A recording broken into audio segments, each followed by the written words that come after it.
This is Artful Discourse, your weekly escape into the vibrant world of creativity, culture, and intellectual exploration. I'm your host, Benjamin Kirk, and I invite you to join me on a journey through the rich tapestry of human thought and the beating heart of artistic expression at Fresno State's College of Arts and Humanities. Day of Giving was on November 2nd, 2023, and the College of Arts and Humanities once again had an excellent showing.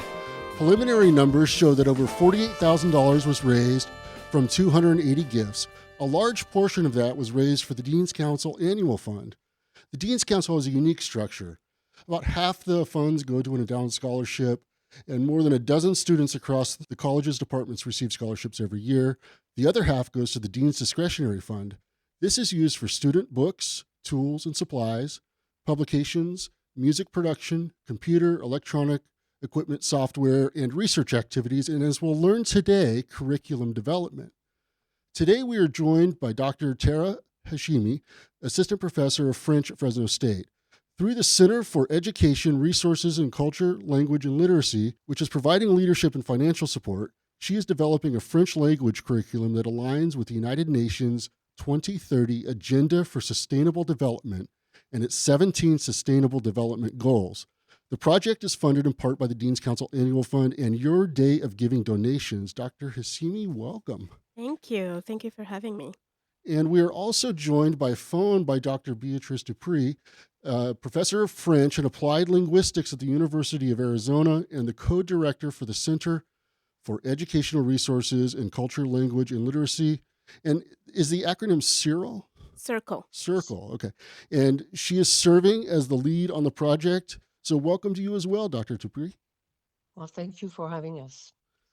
Dr. Hashemi, can you tell me about the curriculum you're developing?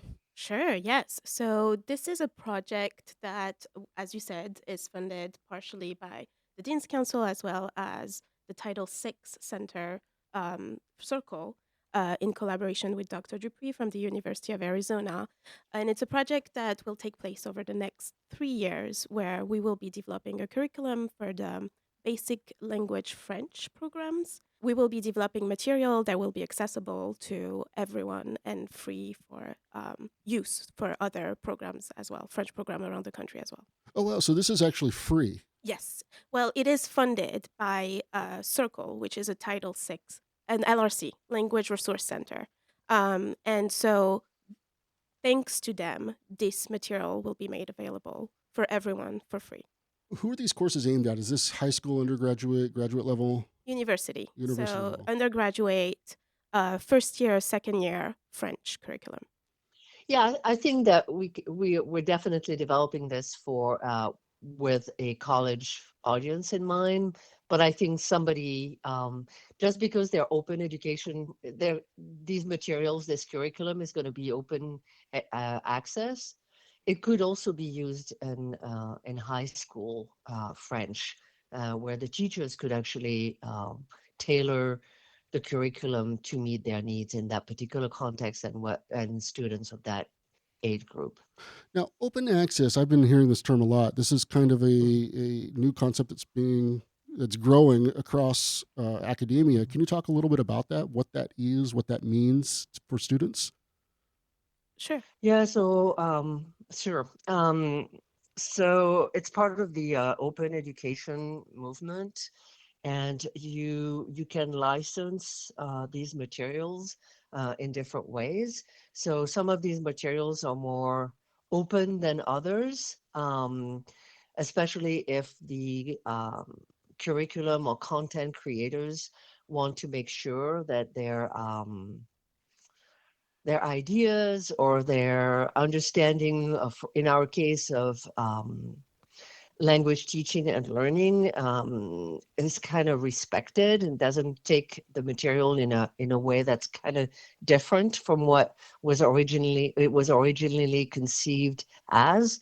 So different licenses, some are very open, some may restrict the use of these materials to only educators and they cannot be used for commercial use and so on and so forth. But the idea is that they're free. Tara, how are these courses different than what is currently being offered at Fresno State? It's different in the approach that we're going to propose and in the so the approach is a multiliteracy oriented Hmm. approach, right? And then in the content that the approach will use a specific content, which is the 17 Sustainable Developmental Goals, which are an initiative that was started by the United Nations with the objective that by 2030, we will have reached those goal sets, and there are 17, and they go from everything to zero hunger to justice to um, clean water accessible for everyone. And so, what we will be developing with Beatrice is a curriculum that will have a module centered on each one of these goals. Okay. Now, Dr. Dupuy, what is the Center for Education Resource and Culture, Language, and Literacy, and what is their role in this project or your role in this project? Okay, so the Center for Educational Resources in Culture, Language, and Literacy is a center that is primarily funded through a grant, a Title VI grant. So by the U.S. Department of Education. The center was created in 2006 and has been funded every 4 years by the U.S. Department of Education. And one of the mission, these centers have multiple missions. Some centers have a more, so like Tara said, I think initially there are 16 centers like this in the United States. Mm-hmm. Some of them are very focused on a particular language. Others are more general and cover a wide range of languages, which is the case for Circle. And the mission of language resource centers is to research to support research related to language teaching and learning, as well as supporting the development of language teaching and language learning materials, as well as providing professional learning opportunities for teachers. So sometimes these opportunities can be based on the materials and the research that we have developed here at the center, or it can be other areas that teachers are interested in.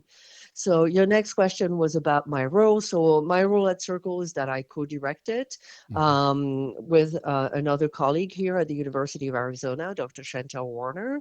And my role in this project is, I'm the PI on this Title VI grant for this current cycle.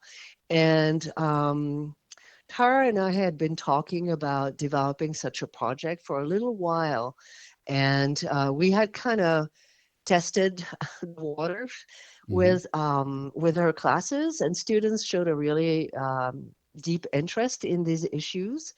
And when the opportunity came where we were applying for a new grant to support the center, we put in this project with the idea of developing a curriculum for first year and second collegiate French. And that's how we became partners, if you will, in this particular project. All right. Now, I want to back this up just a little bit and break down some of the terms we're using here. So, the Hmm. first one, Tara, you mentioned that it's multiliteracy framework, right? Mhm. Did I get that right? Yeah. And I noticed, Dr. Dupuy, you wrote a book called A Hmm. Multiliteracies Framework for Collegiate and Foreign Languages Teaching. So, is this your framework? No, it's not actually my framework. Okay. Back in 1996, there was a group of scholars called the New London Group that met in New London, and they were discussing how literacy was changing at that time, and how maybe schools were not really catching up Mm-hmm. on what was happening in that area.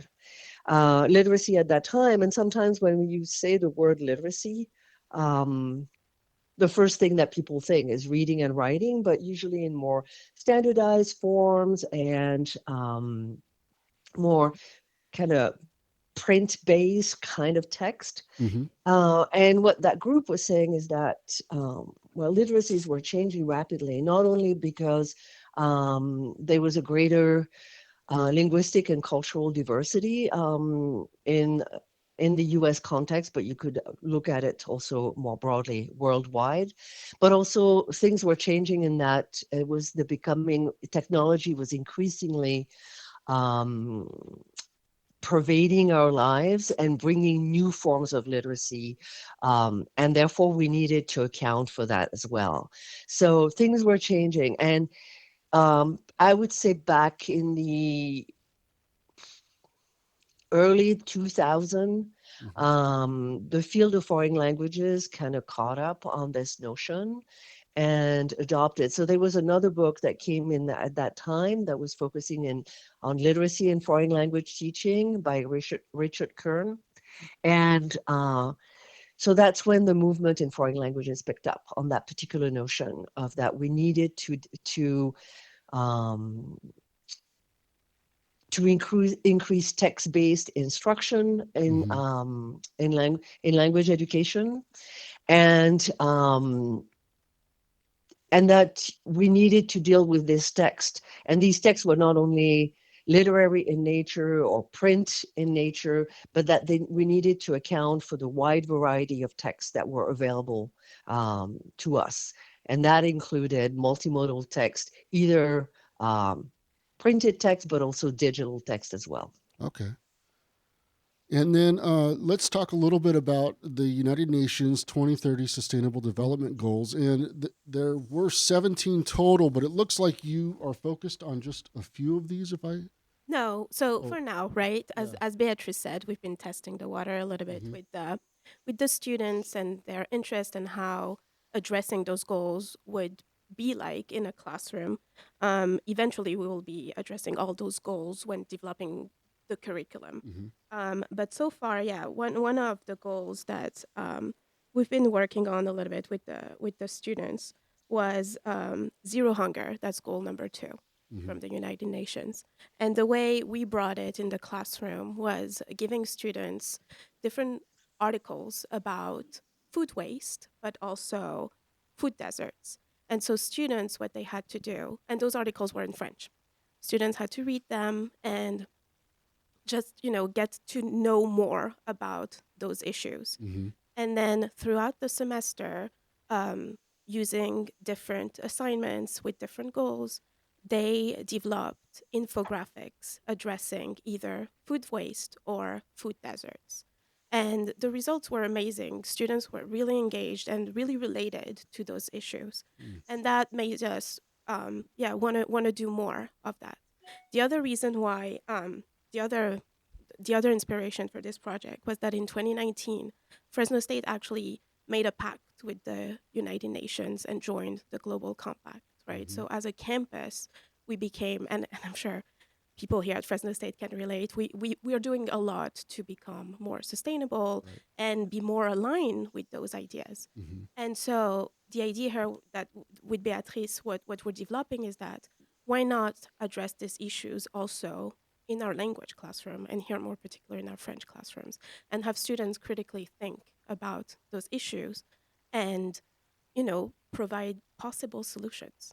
Tell me more about the infograph project. That sounds really interesting. Yeah, so students, after reading and become more familiarized with, articles, research articles about a specific issue. So here for us, it was no hunger, food desert, food waste. They would have to then come up with their own research, but instead of asking them to write a report or go because we're using a multiliteracy approach, instead of asking them to write something 2-3 pages about whatever issue, we asked them to use infographics.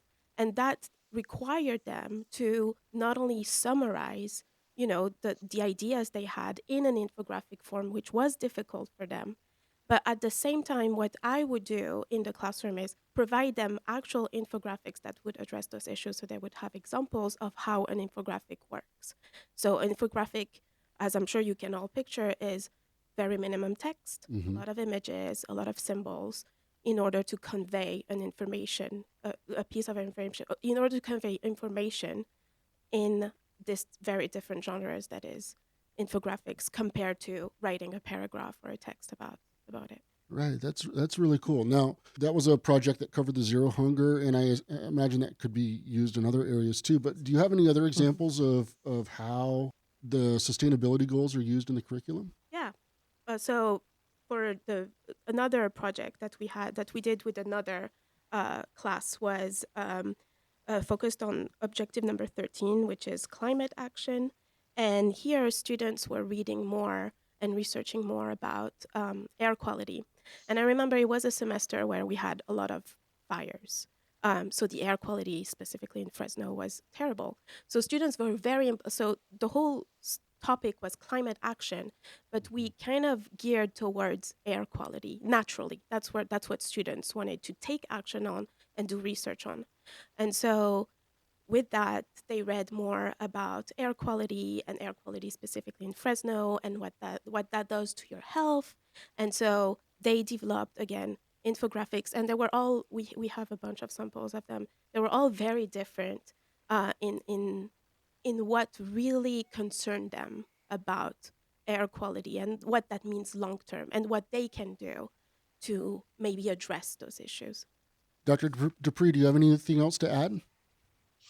Yeah, so I think, initially when we decided to engage students in the crafting design, the design of these infographics, it was also with the idea that not only were we tapping into uh, things that well, issues that were of interest to them, but we also at the same time wanted to uh, try to develop their media literacy as well as their information literacy. So, like Tara said earlier, getting them to read information in a critical way, Mm-hmm. and then with media literacy as getting to understand how different media. So we focused on infographic this time, where initially not only were they provided, like Tara said, with infographics on similar topics for them to examine, but also analyze how these were composed. What choices did the authors of this infographic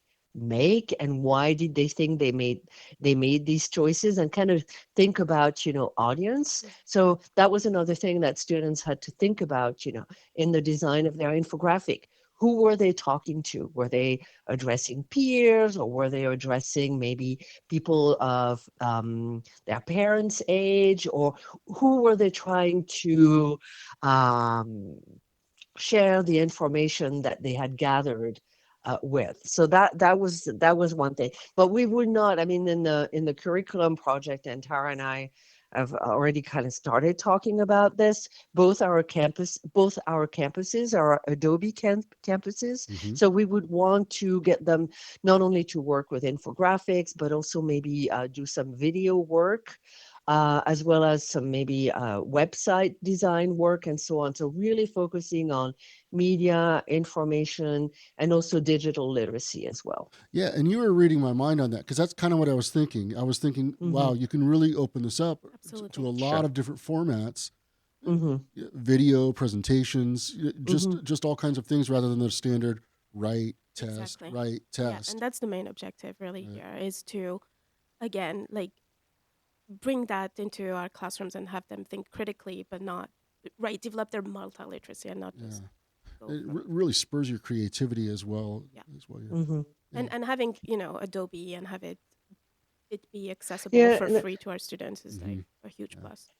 yeah, and I think sometimes one thing that, especially at that level of proficiency, students are they have lots of things that they can bring to the table beside just their French, which is still in development at that time. But a lot of them come with already experience with sometimes design of infographics. I mean, I remember Tara had some students who were in public health and who were very familiar with that particular genre, or they have a background in design, or they have done some video work. And as we were talking, Ben, I was thinking, well, students could also do a podcast, Yep. right? Yeah. Where we could imagine them maybe finding French speakers who are specialists, maybe some French speakers on their campus who are dealing with these issues in some of the departments that you have, or maybe finding, guests that could participate in a podcast as well. So there's a lot of different things that we can think of. And I think once we settle down and just look at our template and start thinking about different ways of helping students develop these different literacies, I think that's going to lead to a much richer and much broader curriculum than what they usually have. Another thing I was thinking about as well is, especially when related to the United Nations sustainability goals. And I think we had this conversation a little bit earlier, Tara, where we were talking about traditional language is almost like vacation based. Yes. It's how do I find my hotel? How do I order a croissant? Yeah. How do I rent a car? And this really takes it beyond into a living, a business, being part of being a global citizen of the world. That's right? a good way to put it. Yeah, absolutely. So whatever issue is happening in the world should be of a concern to you as well. So talking about food, we're still talking about food, but we're talking about them in a context of food desert, and why do we have food deserts, and how does that affect people, and what's, eventually what happens when people are in food deserts. What does that mean? Yeah. All right. Now. Yeah, and I think, sorry. Go ahead. Yeah, Tara and I were talking about this recently, as just that I think young people, so the students who are currently our undergraduates, have really been at the forefront of these issues. When we think about climate change or gender equality or having sustainable cities or preserving the oceans and things like that. And therefore, these are issues that are of great concern to them. And therefore, bringing this everywhere we can only engage them even more in their education.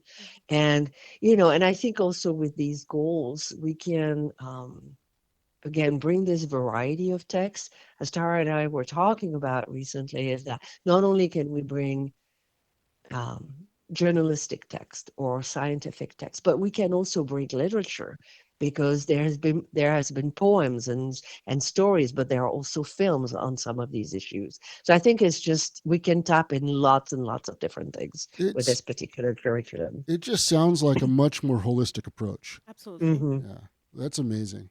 So what's involved in developing the curriculum, and what's the scope of the project? So we will be working for the next 3 years in developing 17 different modules, right, to address the 17 goals.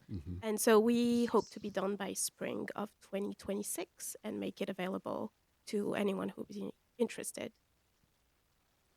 And that was my next question. So spring 2026 is about when you're ready. Yeah. Yes. All right. Well, Day of Giving is over. You can still support students' success through the Dean's Council Annual Fund. Just visit cah.fresnostate.edu and click on Give in the menu, and then follow the instructions. The College of Arts and Humanities holds dozens of public events every semester. For the latest concerts, theater performances, art shows, and lectures, visit calendar.fresnostate.edu. We'll see you next week for another edition of Artful Discourse. Artful Discourse is a production of the College of Arts and Humanities at California State University, Fresno. The Dean is Dr. Honora Chapman, and the Associate Dean is Dr. Sergio Laporta. This program is written, directed, and produced by me, Benjamin Kirk, the college's communication specialist. The theme song for Artful Discourse is Maiden Voyage by Fresno State music professor Benjamin Boone from his album, Joy. More information about his music can be found at benjaminboone.com. Special thanks to KFSR and FSR Underground General Manager Julie Lindahl for making this show possible. You can learn more about the College of Arts and Humanities and find an archive of our shows at our website, cah.fresnostate.edu, or on our blog, fresnostatecah.com.